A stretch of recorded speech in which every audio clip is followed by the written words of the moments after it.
Welcome back to the kitchen where we're always whipping up the latest in Web3 and beyond. Today we have a master chef in the kitchen, Emmett Hollyer, General Manager at Solana Mobile, so fresh off the launch of Seeker. The device is set to change the game, and today we're here to find out the recipe behind what's been cooking. So let's get into what's been simmering at Solana Mobile.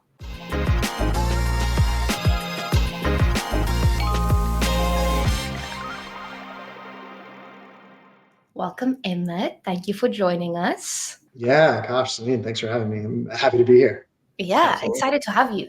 I think like a logical starting point for this podcast is just to get a little bit about your background, how you got into Solana, and more. Yeah, so I'm the general manager of Solana Mobile, which means I'm kind of working with all of our teams on a day-to-day basis to bring the phone and the software to life. So I was around for Saga, I'm around for Seeker. I joined Solana Labs 2.5 years ago. So right before Solana Labs said, hey, we think mobile's really important, I was the second team member to help what was codenamed Mirror at that time internally. And I've been here kind of since the early days. Before I was at Solana Labs, I was at Google. So I was working in professional services there on conversational AI. So basically working with primarily big telcos. So, the big carriers of the world to infuse their customer support journeys with conversational AI. It was a very fun, very trying time. But before that, I worked as a product management consultant at a consulting firm, primarily working on mobile products, which is actually like kind of where I fell in love with mobile. So back when every company was saying, oh man, we need a mobile app, we need to catch up, they would come to us and we would help them figure out what they needed for their customers, design it out, build it, and then release it for them. So that was like my first taste of mobile. It's always kind of been my one true love. So I was there for a few years, then spent a few years at Google before swinging back into mobile, but doing it obviously against the backdrop of Web3 and Solana. Yeah. Wow. So you've been in the mobile space for a long time. It sounds like even at Google, you said you were doing, was it telecom? Did I get that? I was, yes, I was working with the big wireless providers. I was doing less like building of mobile experiences and a little bit more like supporting customers who, were customers of the AT&Ts and Verizons of the world. So yeah, I've stayed close to wireless almost my whole career, to mobile in some form or fashion. But being back at Labs and working on Solana Mobile gives me an opportunity to get much closer to actually building products that people are going to use. Yeah, that's awesome. So you were the second employee then at Project Mirror, and from there to now the Seeker coming out, what was that experience like to see the growth and obviously the kind of craze behind the Saga and now Seeker? I'm sure that was an interesting experience to say the least, probably exciting, but I'm curious what that was like for you. It was insane. It was like super fun, right? So when we announced Saga, that was in the spring of 2022. We said, hey, we're going to do this. We ended up shipping the phone on Saga about a year later. And from announcement to the phone ultimately launching, things took a little bit of a turn, right? We entered a little bit more of a bear market. And so that meant by the time we were actually shipping Saga, the market was a little less friendly. People were a little less happy than they were when we had announced. And it was dark, right? Like we weren't seeing what we were hoping for in terms of sales and teams submitting to the store. Like there was a kernel of something there, right? The first customers, they got it. They saw the value. It just wasn't growing at the pace we really needed it to. So as we came down the home stretch of 2023, like we were having some pretty hard conversations about what we should be doing. Should we continue on this journey? Should we do more hardware? Should we pivot to software only? Should we abandon mobile altogether and come back around to it when the ecosystem's ready? And then things just took an insane turn. We entered a friendlier market. A bunch of the rewards and incentive programs that came through dApp Store partners on Saga just took off. And so all of a sudden, the mental math of, oh, I think maybe I'm interested in this phone, but I don't know if I want to spend money on it, became a lot easier because it was like, oh, it's going to pay for itself. Like there's all these reward programs. And so customers' eyes opened really quickly. We sold out 15,000 phones in a matter of 2 days. And then started to think more seriously about what we should do next. And so basically since the end of 2023, we've been heads down in ideation and execution mode for Seeker. Yeah. I guess like where did this, for going back a bit, you spoke about Saga and the darker times, but before that, where did this ideation start? Like, why a phone in the first place? I guess it's interesting because to build something, a mobile device alongside everything that's cooking on Solana is really interesting. And was there any bigger picture thinking when doing so? Besides obviously the pure innovation that you guys are developing, it's incredible. But yeah. The biggest reason to focus on mobile is because it's the biggest opportunity for crypto to grow, right? Anytime, especially if you rewind to 2+ years ago, you would talk to people who were just taking laptops to dinner. They're like, oh no, I'm going to miss a launch or an NFT drop or a mint. Like, I can't be without my computer. Yeah. Which is crazy, right? Like, nobody was doing that with any other Web2 application. And so the opportunity space was clear. For crypto to continue to grow, there had to just be a much better mobile experience available out to users. So we knew the problem space, like we were very confident about the problem space. In terms of the solution space and like why build a phone, that one's a little bit more nuanced, but ultimately what it boils down to is there is an existing duopoly that Apple and Google run that controls app distribution and what is a good mobile app, what isn't a good mobile app, what's okay, what's not okay. And crypto developers were just not able to live within the confines of that duopoly, both from a pure policy perspective, the idea that I might submit an app and depending on which reviewer I get, it might get approved, it might not get approved, but also from an economics perspective. Crypto is all about removing middlemen and cutting unnecessary fee takers. And so the idea of giving up 30% of revenue that I'm generating or asking that a creator who's built some incredible art collection has to then turn 30% of whatever they're getting from selling it back over to Apple and Google, it just didn't make sense. We knew we had to take matters into our own hands, and hardware is the best way to do that because we have full control. Yeah. I think Akash, actually, like you and I just spoke about this right before the pod in terms of the fee percentage shared, the 30%, and how crazy that could be. I know that's like something that we wanted to get into a bit later, but I think that it's fitting now part of the conversation here, because you can take that. Yeah. So I think you mentioned this in your Breakpoint presentation where you guys had a goal of creating this like free and unrestricted app store, especially when it came to like the crypto censorship, right, that we're seeing from the big two. The 30% figure that you mentioned was kind of mind blowing to me. I really didn't think it was that high. And I can't imagine like you said, maybe like an NFT collection creator, artist, or maybe just a small team who wants to like try to experiment and build something, having to shell that kind of take away. I'm curious what the feedback looked like from teams who have created mobile apps on the current Solana Mobile dApp store. Looks like either was it challenges or maybe it was more even streamlined compared to apps that they've built from the big two. Yeah. Teams who are in the dApp store, teams who have been with us from day one have given us tons of valuable feedback. I think anytime you build a new marketplace or a new channel for distribution, it's a hard cold start problem. You have to both hold up the supply and demand at the same time.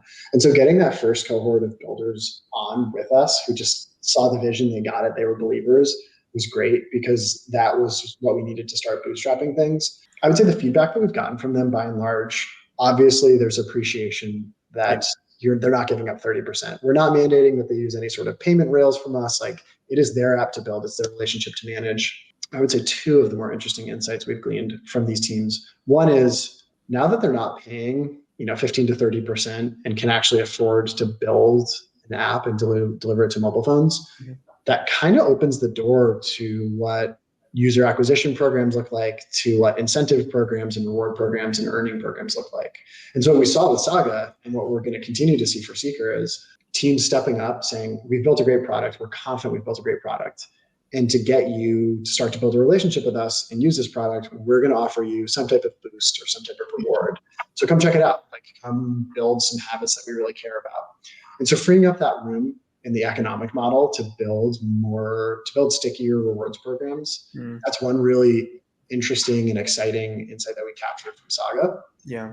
And I would say the second is our users are by and large early adopters, right? Like, being in crypto in the first place means you're an early adopter to some form or fashion, but then to also go out and buy a piece of hardware that gives you access to a more secure mobile experience, but also access to different apps, you fall squarely into that bucket. And so for app builders, it's a perfect audience to beta test things against, to get early product feedback on. You end up building like a really strong product select council of early OG, like hardcore users. And so we're very fortunate that we've created a marketplace that gives teams both the confidence that they can afford to offer more valuable rewards programs, but also they can start to iterate on products more quickly because they're going to have this really early adopter group of users who are willing to maybe deal with some bumps if it means that they're on the cutting edge. Yeah. And with crypto users, especially early adopters, we know from market fluctuations and Twitter and more that we can have some harsh critics on our hand, which makes things a little bit more challenging, but also rewarding because you know someone's using your product, testing it and playing around with it. My question would be then, what were some insights and findings from the launch of Saga to now being at Seeker that was a must improvement for the next device from a user perspective? Yeah, for Seeker, we are bringing a lot to the table that we think users will be excited about. Starting with the hardware, one of the things that we've learned through Saga is that a crypto-centric device is not necessarily going to be everybody's primary device. For a lot of users, it will, right? For users, especially those who are more comfortable with Android historically, folks who are a little less locked into the iOS ecosystem, we think Seeker is an incredible flagship quality Android device that you can just use on a day-to-day basis so that your Instagram and Twitter time happens in the same place as your Jupyter and Magic Eden time, and you don't have to be toggling back and forth between devices. But for some, they do like that separation. They like having their personal phone and their work phone, if you will. Yeah. In order to make that make sense, you have to have a piece of hardware that feels easy to bring along with you. And so with Seeker, we've made it a little bit smaller, a little bit lighter, which I think is going to help a lot of users if they do want to carry it as a secondary device or just having a slightly more compact primary. We've also made improvements to the camera, to the screen quality, all of the incremental improvements you'd expect from one hardware generation to the next. We've checked all those boxes. On the software side, one of the most important things that we've done is we're building our own wallet. So we're working with our friends at Soulflare to build what we call Seed Vault Wallet. So we're taking Seed Vault, which was at the core of Saga, and is going to be at the core of Seeker, which provides a more secure key custody solution. And we're saying, okay, in addition to having a really great security profile, the best crypto security on any mobile phone, let's make the experience that much more seamless, that much more magical, so that as you're connecting to dApps or signing transactions or sending messages, it feels seamless. It feels like the phone was built around that. And that was, another key insight is security is a really important step to take. It's a very important baseline, but you also really have to get the user experience right. And so we think Seed Vault Wallet is going to be that big step change from a UX perspective. Okay. Yeah, that's funny. That's literally my next question.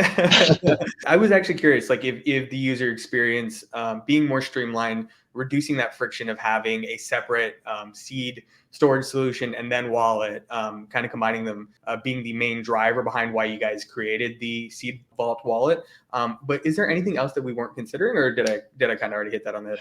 There's a lot. UX is the core thesis, right? Like we want a really great user experience so that you don't feel tired when you're done signing a transaction. Yeah. So that's the most important thing. But we're taking this opportunity to innovate in other ways, right? We're taking a different approach to things like account management so that mental burden of like, oh shoot, which wallet am I connecting? Do I really want to connect this wallet to this app? Do I trust this app? Like, should I maybe switch over to a different burner? Yeah. Trying to help simplify that for users. Okay. And of course, we'll carry forward the idea of a Genesis token. We have the Saga Genesis token. We'll have the Seeker Genesis token. So there's a lot of kind of core, in addition to the core UX, like a lot of innovation that we're going to try and push with our wallet. So we're excited. We think it's going to make a really meaningful change for how users are using this phone. Yeah. Absolutely. As a bit of a DJ myself, I'm excited to again reduce the friction and just kind of make things easier on me when I'm out and about and I need to ape something or whatever have you. Right. Yeah. You don't like you want. I mean, I guess I'll speak for myself, but I'm assuming you agree. Like, yeah, when you're out, you want to feel a buzz in your pocket, pull it out, be like, oh, I gotta do something. And you want to be done with it in like 3 taps, right? You don't want to waste time like, how do I find this? Where do I go? Okay, now I'm here. Now I have to go through all these steps to connect, and now I have to go through all these steps to sign. Did it finish? Like all of that overhead is like makes it so stressful. Like I remember during the like NFT boom, especially back in like spring of 22 and into the summer, like sweating, just like sitting on my computer sweating, like, did I get in or did I not get in? Like, did I mint? Yeah. And that kind of stress of like, did I complete this transaction should not chase you on a mobile phone. Like Yeah. mobile phones should be the easiest ways to transact, not the hardest. Yeah. No, it's funny you brought up people like taking their laptops out to like dinners or whatever. I legitimately used to do that. I'd find bars that have like good Wi-Fi, and so when I'd go out with friends, I'd be like, all right, I gotta bring my laptop.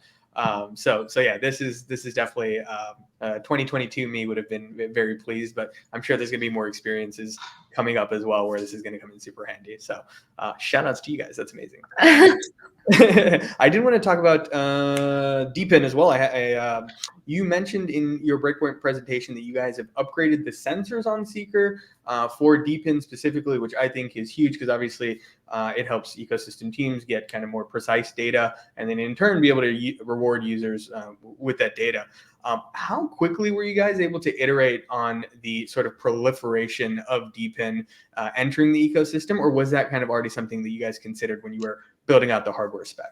Yeah. So the sensor working with DePIN teams was super eye-opening, right? Yeah. Because by and large, they've kind of built around existing infrastructure and they've built around existing gatekeepers. And so when you sit them down and you say, hey, if you could have anything, what would it be?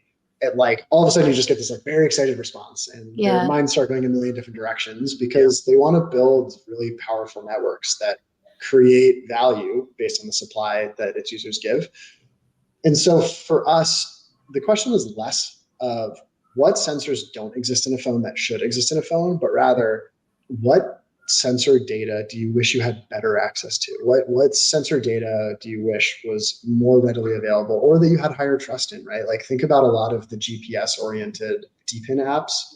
Yeah. They've got to fight GPS spammers like all the time, right? And dealing with that level of fraud. And so working with them to understand both what data is interesting and important to them, and also how we can give them more comfort that what they're getting is legitimate and that they can reward Seeker users in a way that they don't necessarily trust other device users. I think it's going to open up a ton of like increased earning opportunities and increased contribution opportunities. In terms of timeline and like how we kind of figured all that out, it was pretty much as soon as we hit go on the idea of building another phone, we zeroed in on DePIN as an important use case. So one of the first sets of conversations we had was with our DePIN partners, which made speccing out the phone, which is a much longer horizon project, right? You don't build a phone in a matter of weeks. It takes much longer than that. Yep.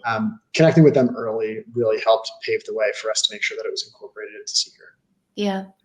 There's two things there that caught my ear. And number one is that I think people forget that, yes, you guys are building Seeker and built Saga and that you are Solana Mobile, but at the core of what you are building, you have the Solana ecosystem in mind. And that's reflected through your conversations and integration of a DePIN experience and how Solana Mobile can push that even further. It's like, yes, we have a device, but it's not built without the idea of the ecosystem in mind. And even conversations that we've had prior to this pod, I can tell that you guys are looking to do this at the benefit of the ecosystem. So seriously, congratulations on doing that. And I hope people realize this when they purchase the device or use the device and see the device.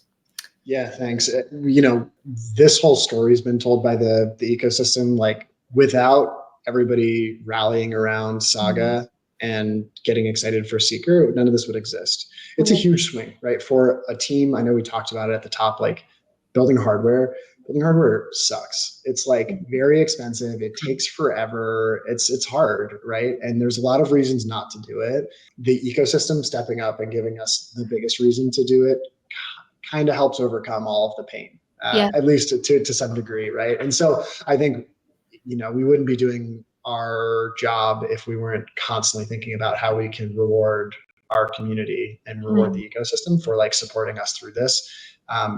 And so, yeah, it's core to every conversation we have with the partners. How do you build the best possible experience for our users? And how do we give you confidence that they are users that are valuable to you? Yeah. You touched on something there with hardware development and the marketing at Breakpoint, by the way, if you didn't notice. Oh, okay. All right. She's got the swag. I'm ripping them up. Yeah. Yes, let's go. Yeah, but at Breakpoint, the marketing, the Seeker, even just by the looks of it on the picture, has a really sexy, almost iPhone-like feel to it. And you spoke about the sizing of the phone, the deliberate camera placement, the fingerprint scanner. And it's like you can't help but kind of juggle utility versus aesthetic appeal at the end of the day. And one thing that people can easily overlook is that hardware development and how much time it takes to go from design to physically look. I got my pre-ordered Seeker. Yeah. Do you want to take us through just a little bit of, because it doesn't happen in 2 weeks. How do you balance the building of the physical versus the utility? God, yeah, it's a good question and something we don't talk probably enough about. It feels like it's taken for granted at times. So thank you for asking. Getting the hardware right is one. It's actually really subjective, right? What one person likes from the product they hold in their hand to another varies pretty widely. Yeah. And so for us, like one of the first things we did was we started to pull together what we liked and didn't like about our phone, but also other phones and also like not phones, right? Like what hardware products you just like love to hold. It could be a toothbrush, it could be a light bulb, it could be anything. I think having some sense of what it feels like to connect with a physical product is really important. So we spent some time with that. We were very fortunate to have a really solid network of partners who really understand hardware deeply. And so once we worked to understand some of the constraints we were working against, things like how far apart can camera sensors be, and how thick can a phone be, and how does the side rails, how do they have to be shaped to accommodate antennas? Like all these crazy things that you don't think about. On the other side of it, you end up in this world that's frankly like a little debilitating, which is, now I know why basically every phone looks the same, because all of these constraints mean there's like only so many things you can do, right? Like the reason all of the camera arrays are like just different orientations of the same array is because you have to keep them a certain distance apart. So for us, it was like, okay, we've got the constraints. We want to push the envelope. We want it to be something that is unique and recognizable and identifiable and has that aesthetic appeal, but it still needs to fit within our users' lives. It can't be too big, it can't be too thick, but it also needs to have all-day battery life. And so it just ends up becoming basically a game of constraints where we spent hours and hours in rooms on whiteboards, moving cameras around and changing thickness, and ultimately landed on a device that we're super proud to be selling. We think it matches what our community needs, both aesthetically and from a utility perspective. I 100% agree. I mean, like I said, when we saw it at Breakpoint, I was blown away. I've heard murmurs about it. Actually, also heard murmurs that it was going to be a device, right? And you can't help but think. Akash and I also we spoke about this. We're like, what's the potential for this not to be a phone? Yes, there was a potential that this was not a phone. Ooh, okay. I won't exactly say what else it could have been, Fair. but what I think is important is like our broad mission, right? We want to make sure that all of the great mobile innovation that is happening has a home to do it, right? We need access to distribution, we need users to feel safe and feel comfortable, and we need them to have access to devices that create a great experience. That doesn't have to be a phone. From a lot of users, we heard that Saga served as a secondary phone. And so if it's a secondary phone, what other form factors or what other devices maybe can help you accomplish a lot of the same goals? Ultimately, I think a phone is still the right form factor for a couple of reasons. One is, with Seeker, we're selling it into many more markets. We're selling it into 57 countries, and a lot of those countries are much more Android friendly than maybe we're used to in North America. And so I think for a fair number of users, this can become a primary device, right? And so to lean into something that's a little bit more off the wall doesn't give users that opportunity. And the second is, global connectivity is like really important. If we were to build something that couldn't get you onto a cellular plan, then how mobile is it really? If you're always chained to Wi-Fi anyways, you just made a really small laptop, it doesn't necessarily give you that same on-the-go functionality that mobile phones do. And so Seeker is a really good opportunity for us to like take a big step forward in terms of user experience of the device, its price point, its accessibility, its availability, and to make some really meaningful steps forward on the software front. That doesn't mean there aren't other hardware bets that can kind of sit in the background and see if a time makes sense for them. But I think phones will continue to be our future so long as there's demand for them. Yeah. And in some sense, like this makes sense with what Toli always says in terms of breaking up the duopoly, especially if you're going into, it makes sense to make a mobile device. And then we're challenging juggernauts like Apple and Samsung. And in a way, also, not in a way, definitely getting Solana into the hands of the masses. And I think people share this vision because, correct me if I'm wrong, I hope I have these stats right, but pre-orders are about 145K. And if you combine that with the Saga community, we were roughly about 170K in the Solana Mobile community. So you can see that people truly share that sentiment. What I'm curious though about like challenging the duopoly is what metric, in your opinion, do you think properly challenges this? I mean, these stats are spectacular, and it might be that you already think that, but is there something that your team has in mind where you're like, this is what we want to reach, where we're truly challenging them? The goalposts are constantly shifting for us. Our most important thing right now is how many users have access to the products that we're building. Yeah. And so that, 170 or so thousand between Saga and Seeker is the most important number that we measure. There are many ways to drive that up. Putting like marketing and actual sales efforts aside, you need to have devices that are broadly available at a price point that people can make sense of and it becomes worthwhile to them. So that's what we're trying to do. We're trying to get that number to go as high as we can. We had originally set out a target of 100,000 when we were in the Chapter 2 pre-order period. And we flew through that in a matter of weeks. And then we've just kind of continued to move the goalposts. And so there's no like one, I don't think there's one number that puts fear into the Apples and Googles of the world. I think it's just going to continue to grow so that as Seeker gets closer to its release next summer, we'll have more and more users coming online. We'll have more developers, right? I would say like our kind of secondary measure is around our dApp store. What are the experiences that are available in the dApp store? Are they good? Do people like them? Are there enough of them? Is there enough breadth?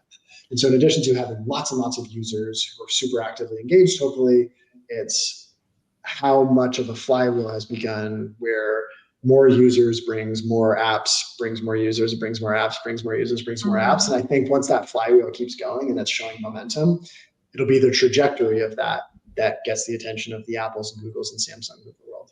You are a singular product there, and you're dominating the ecosystem, but that competitors are arising and will continue to arise. And I guess the question there would be like, are you nervous about it, or how would you set Seeker apart, or does this actually excite you that more people are gearing mobile towards blockchain?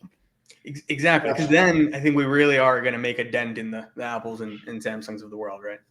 Yeah, definitely excited. I mean, look, at the end of the day, I'm a competitor. I want to win. I want what we're doing to be most resonant with the community and with customers. So like naturally, right? I want Solana Mobile. I want Seekers to be in everybody's pockets, period.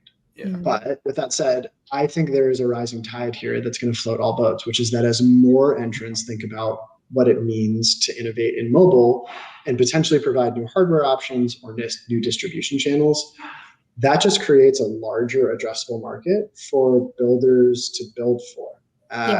Like the more users there are, the more value that flows, the more transactions there are, the more time and resources teams will spend building really good mobile products. And if teams spend more time and resources building really good mobile products, then the Solana dApp store is better. There's better apps in there. There's more unique exclusives. And so for me, we need to see a rising tide. We need to see teams being more product oriented, thinking more mobile centric. And so more distribution helps that. It's then our job to make sure that our version of it is the one that people they resonate most with. Yeah. And, our hope is that we've got this like really, really engaged, really kind of hardcore community of high value users. And so if you're a builder, you see our store as an opportunity not only to have reach, but also to have like really actively engaged audience access, and you can incentivize them. You can build reward programs. You can really, like I said, get that flywheel turning. I'm competitive, but more than anything, I think the mobile tide just needs to continue to rise. Yeah. Yeah, hell yeah, I'd agree. Okay, and you brought up, the rewards program. I think like the airdrops, the rewards, the incentives, they're important to users, as we saw with the Saga. And it sounds like my understanding is that the new sort of powerful Seeker dApp store, in conjunction with the new Genesis token, is going to power this new sort of experience for users. I'm curious what you guys are cooking to improve that from the Saga initially. Yeah. So with the new dApp store, we're going to give users a much simpler way to keep track of all of these rewards and earning opportunities. I think what's fun, something we saw with Saga is, okay, if I'm a builder, I know that whoever has a Saga is probably a real person. We've put some controls in to prevent people from buying too many. Yeah. There's not infinite Sybil resistance, but the idea is like, hey, this is like a person of value who went out and bought a phone because they want to have access to stuff. I can feel more confident making reward and incentive programs available to that user. And so as we look towards Seeker, we've already seen it. People who have pre-ordered Seeker, they have the Chapter 2 pre-order token. There's a bunch of ecosystem teams stepping up and trying to like incentivize and build a relationship with those users. That's only going to continue to get stronger with a bigger addressable market for Seeker. The apps that are exclusive to Seeker Genesis token holders, the reward programs, the earning opportunities, they'll continue to grow. And our focus is not to force teams to do anything. We're not facilitating those programs. Those are totally up to the ecosystem to build. All we want to do is make it as easy as possible for users to find those opportunities, to have access to really great apps, and then to keep track of all of this, hopefully, high upside earning opportunities that they've uncovered. Awesome, man. I know we're getting close to time. I want to ask before I let you go, is there any exclusive alpha that you can drop for the listeners of The Kitchen? Anything at all? Launch date. Yeah, or yeah. Launch date or yes. anything? Yeah. No, don't have it yet. I'm sorry. We're going to be shipping in the middle of 2025. We will have more to share on dates soon. In terms of alpha, I don't have anything like too interesting to share. What I'll say is there is plenty coming. So if you haven't pre-ordered one yet, you definitely should. You should head to solanamobile.com and grab one.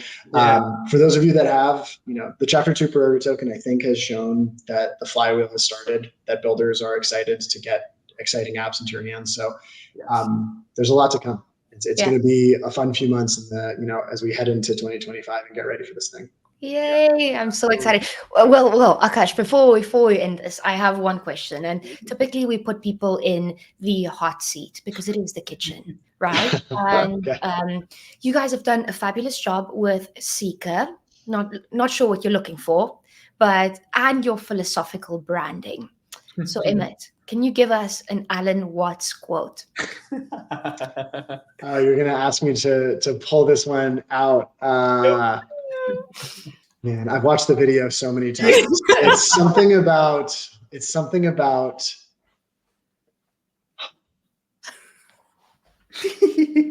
I'm sorry. No, it's something about. Is it the one it's searching for happiness? We had a handful of quotes in the run up to this. You can give us anyone. You can give us anyone. Well, so did we end up using the quote about the search for happiness and that the object of the search is the seeker, or did we go for a different? Because there are a few Alan Watts quotes. That's a great one, even if you didn't use it. Okay. We're going to snip that to just the point where you sat back and you said that so confidently. Man, the sex appeal, the phone, the seeker, the Alan Watts. We're just trying to keep people engaged and get them excited. And if throwing more Alan Watts quotes their way is the best way to get there, we can do that. Yeah. What was which was the quote that we used? I can't even remember at this point. Oh, a great question. No. We didn't write it down. We saw it. This is a hot thing for you, not for us. Okay. Yeah. Okay. All right. You're right. I'm sorry. Anyways, I'm happy. If putting more quotes out there is what will get people excited for this phone, I'll put quotes all over it. I will engrave quotes on the back of the phone if that is what will get people excited for it. That is the end of today's feast. A big thank you to Emmett from Solana Mobile for stepping into the kitchen and serving up the beats on the Seeker. From what we've heard today, it's clear that the phone is bringing some bold new flavor to the mobile world, and we can't wait to see how it spices things up. Emmett, it has been a pleasure having you in the kitchen, and for everyone tuning in, stay hungry. There's always something cooking, and you never know what we'll be serving you next. Catch you next time.